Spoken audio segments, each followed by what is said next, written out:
नमस्कार दोस्तों, Gyanmati teaching channel पर एक बार फिर आप लोगों का स्वागत है। और आज हम पढ़ने जा रहे हैं समास।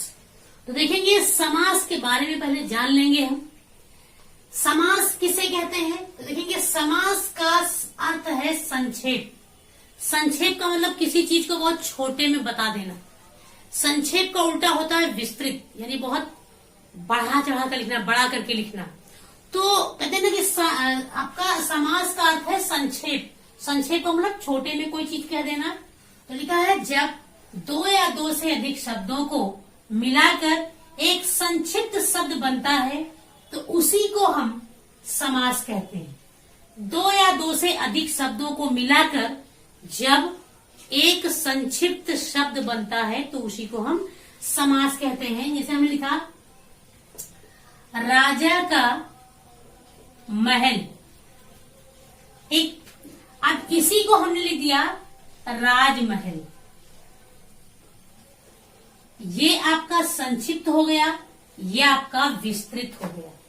तो इसी को हम समास कहते हैं। इसी को हम सामासिक पद भी कहते हैं या समस्त पद भी कहते हैं। देखेंगे समास में प्रायः दो पद होते हैं। दो पद होते हैं समास में।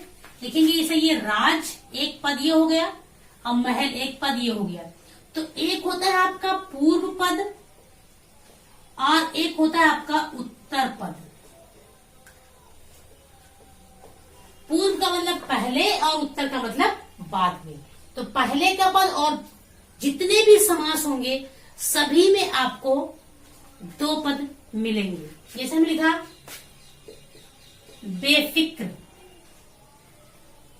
अब इसमें भी आपके दो पद हैं, एक ये हो गया और एक ये हो गया।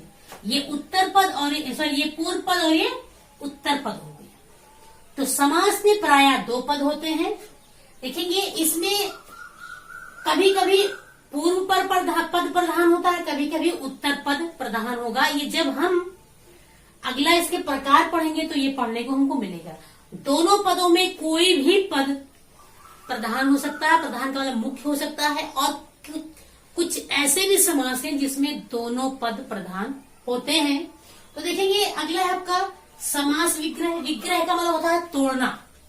विग्रह का मतलब तोड़ना, यानी जब सामासिक शब्दों या पदों को अलग करके उसकी व्याख्या कर दी जाती है तो उसी को हम समास विग्रह कहते हैं। जैसे हमने लिखा है रसोई घर। अब देखेंगे रसोई घर, तो अब रसोई एक पद हो गया, घर दूसरा पद हो गया। तो इसी को जब हम व्याख्या करके लिखेंगे तो लिखा जाएगा रसोई के लिए घर। रसोई के लिए घर। अब देखेंगे ये आपका हो गया समास विग्रह। इसी को हम व्याख्या करके, और ये आपका हो गया समास। समास और समास विग्रह। तो देखिए कभी कभी आपसे क्वेश्चन में कैसे भी पूछ सकता है इसका समास विग्रह क्या है या इस समास विग्रह का समास क्या होगा। तो अब आता है, हम लोग चलेंगे प्रकार पढ़ेंगे कि समास के कितने प्रकार होते हैं। तो देखेंगे मुख्य रूप से अगर समास के देखे जाए तो समास के 4 ही प्रकार होते हैं और बाकी तो 6 प्रकार के हम समास पढ़ते हैं। तो उसमें जो 2 समास होता है उसमें जैसे कि आपका बहुव्रीहि समास हो गया और एक आपका हो गया कर्मधारय समास। इन दोनों में लगभग समानता होती है। दोनों में समानता होती है। जैसे कहते नीलकंठ, तो नीलकंठ में आपका कर्मधारय समास भी जाएगा और आपका बहुव्रीहि समास भी जाएगा। तो मुख्य रूप से बाकी 4 लेकिन 6 हम लोग 6 पढ़ते हैं। तो समास के प्रकार, समास के प्रकार, अब एक एक समास हम समझेंगे। तो समास के प्रकार, इसके प्रकार 6 माने गए हैं। तो पहला है आपका अव्ययी भाव समास। अव्ययी भाव समास, अव्ययी भाव समास। तो देखेंगे जिस समास का पहला पद अव्यय या प्रधान होता है उसी को अव्ययी भाव समास कहते हैं। अव्यय क्या होता है? अव्यय का मतलब होता है जो खर्च ना हो। अव्यय, कोई परिवर्तन जिसमें ना हो, उसी को अव्यय कहते हैं। जैसे हम आपको उदाहरण दे रहे हैं, अब हमने लिखा बेपरवाह। बेपरवाह हमने लिखा। अब देखेंगे बेपरवाह, तो आपका जो बे है इसी से हम और शब्द भी बना सकते हैं। बेशर्म, बेफिक्र। आप देखेंगे जो ये बे है ये बदल नहीं रहा है। इसी तरह हमने लिखा यथाशक्ति। अब आपका जो ये यथा शब्द है इससे हम और भी शब्द बना सकते हैं, यथा शंभो, यथा स्थान। तो ये आपका अव्यय हो गया, यानी अव्यय जो अपने स्थान से ना बदले। या हमने लिखा ला, ये ला, तो ला से आपका लापरवाह, लावारिस, लाखैरा, ऐसे शब्द आपके बनते चले जाएंगे। तो यही आपका अव्यय है। तो अव्ययी भाव समास आपको समझ में आना चाहिए कि जिस समास का पहला पद अव्यय हो, या पहचानने के लिए सबसे आसान तरीका है कि जिसमें पहला शब्द उपसर्ग लगा हो। जैसे ये आपका उपसर्ग भी है, यथा उपसर्ग है, ला आपका उपसर्ग है। हमने लिखा अमर, आ आपका उपसर्ग है। अनजान, या दिनों दिन, दिनों दिन यानी सारा दिन। दिनों रात बन गया, रातों रात या रात भर, रातों दिन। ये सारे शब्द आपके अव्ययी भाव समास में जाएंगे। और जब इसको हम तोड़ेंगे ना, बेपरवाह यानी जिसको कोई परवाह ना हो, बेशर्म यानी जिसको कोई शर्म ना हो, बेफिक्र जिसको कोई फिक्र ना हो, यथाशक्ति यानी अपने शक्ति के अनुसार, यथासंभव यानी जैसा संभव हो, अमर जो ना मरे, लापरवाह जिसे कोई परवाह ना हो, लावारिस जिसका कोई वारिस ना हो, अनजान जो किसी चीज को ना जानता हो, दिनों दिन यानी पूरा दिन, रातों रात पूरा रात। तो ऐसे शब्द आपके आते हैं वो अव्ययी भाव समास में जाते हैं। अब आपका दूसरा आता है अव्ययी भाव समास के बाद में आता है आपका तत्पुरुष समास। तत्पुरुष समास आप देखेंगे तत्पुरुष समास किसे कहते हैं? इस समास में दूसरा पद प्रधान होता है, यानी उत्तर पद प्रधान होता है, और जो पूर्व पद होता है वो गौड़ होता है। गौड़ का मतलब होता है सहायक। और इसकी सबसे बड़ी विशेषता है जो कारक के चिन्ह होते हैं उनको छुपा करके लिख दिया जाता है। कारक के चिन्हों को छुपा करके लिख दिया जाता है। जो पहला पद होता है उसमें कारक के चिन्ह को छुपाया जाता है। जैसे हमने लिखा, देखेंगे राजमाता, हमने लिखा राजमाता। आप देखेंगे माता ये आपका प्रधान है, ये आपका गौड़ है।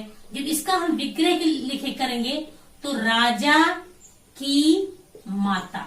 आप देखिए जो की है ये आपका कारक का चिन्ह है, संबंध कारक का की के का चिन्ह है।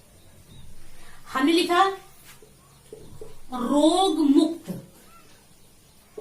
रोग मुक्त अगर विग्रह करेंगे तो लिखा जाएगा रोग से मुक्त। अब ये से आपका है तो चूंकि मुक्त यानी अलग होना है तो ये अपादान तत्पुरुष में जाएगा। तो देखेंगे इसके प्रकार हैं तत्पुरुष समास के 6 प्रकार, इसमें भी जाएंगे। तो पहला आपका आता है, इसे का हमने दे रहे हैं तो कर्म तत्पुरुष। कर्म तत्पुरुष समास, कर्म तत्पुरुष समास। तो देखेंगे कर्म, कर्म का चिन्ह जो होता है, कर्म कारक का चिन्ह इसमें को यही छिपा होता है।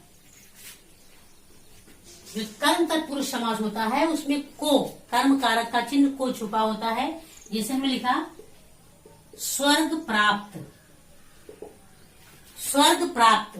तो इसको जब तोड़ेंगे तो लिखा जाएगा स्वर्ग को प्राप्त। हमने लिखा वन गमन, तो वन को गमन। ये आपका कारक का जो चिन्ह है को, वो आपका छिपा हुआ है। तो ये कर्म तत्पुरुष हो गया। उसके बाद आपका आता है करण तत्पुरुष समास।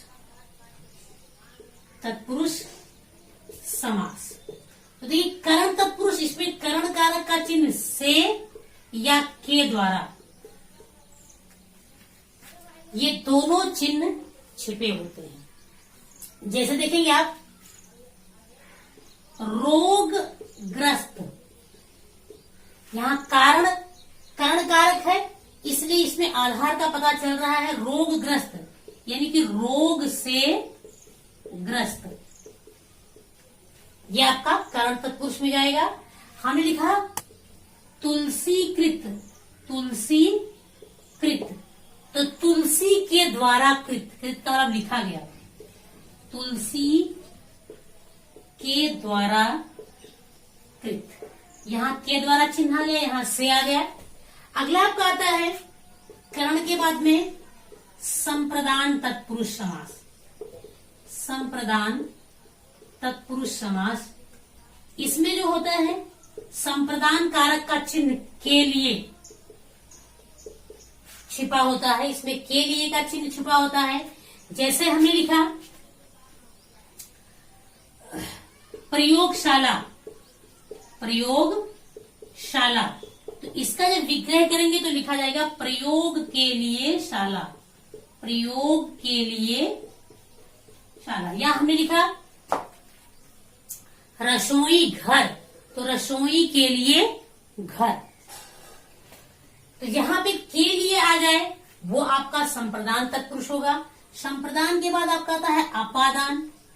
अपादान का अर्थ हमने बताया है कि होता है अलग होना, अपादान का अर्थ है अलग होना। इसका भी चिन्ह से होगा, यहां भी से है, यहां भी है से, लेकिन दोनों में अंतर है। यहां साधन का पता चलता है, यहां अलग होने का। जैसे यहां हमने आपको रोगग्रस्त लिखा था, हमने लिख दिया रोग मुक्त। आप देखेंगे रोग मुक्त, अर्थ में परिवर्तन हो गया, रोग से मुक्त, रोग से मुक्त, तो यह अलग हो रहा। धर्म भ्रष्ट, धर्म से भ्रष्ट, पथ भ्रष्ट, पथ से भ्रष्ट, यानी वो अलग हो रहा है। तो जहां पर अलग होने का पता चले वो आपका अपादान तत्पुरुष समास में जाता है। अपादान के बाद में आपका आता है संबंध, संबंध तत्पुरुष समास। तो देखेंगे संबंध, इसका चिन्ह आपका कारक का चिन्ह क, की और के, यही चिन्ह आपके छिपे होते हैं संबंध तत्पुरुष समास में, क, की, के। जैसे आपको हमने बताया था राजमाता, राजमाता, तो राजा की माता, यहाँ की आ गया। जल राशि, जल की राश, राजभवन, राजा का भवन, राजपथ, राजा का पथ, तो ये जहाँ पे का, की, के, इसका आपको छुपा करके मिले वो आपका हो जाएगा संबंध तत्पुरुष। और संबंध के बाद में आपका आता है अधिकरण तत्पुरुष समास, लास्ट है ये अधिकरण तत्पुरुष समास, अधिकरण तत्पुरुष समास। तो देख लेंगे आप अधिकरण तत्पुरुष, अधिकरण का चिन्ह में और पर होता है, में और पर। तो जैसा हमने लिखा कि जलमग्न, यानी जल में मग्न।